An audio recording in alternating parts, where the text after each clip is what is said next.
Moi, mä oon Saana ja mä opiskelen somekururyhmässä.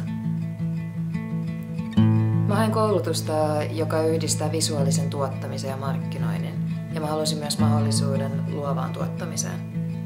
Mä kuulin tästä paikasta muutamalta mun tutulta ja sit kun mä tulin haastatteluihin ja sain kuulla tarkemmin, mitä tää koulutus pitää sisällään, niin mulla tuli heti semmonen olo, että tää on mun juttu, tätä mä haluan tehdä. Tää on ollut paljon laajempikin kuin mitä mä odotin, että mä oon saanut tosi monipuolisen osaamisen tälle alalle. Ja se oli ihan mahtavaa, että sai tehdä ihan oikeiden asiakkaiden kanssa töitä ihan koulussa jo, että sai tehdä oikeita projekteja. Et mä oon seuraavaksi tekemässä yhden lehden taittoa, mihin tulee 28 sivua. Ja mä sain tehdä Facebook-kampanjan Sonatan ja Morpiksen keikoille Facebookiin.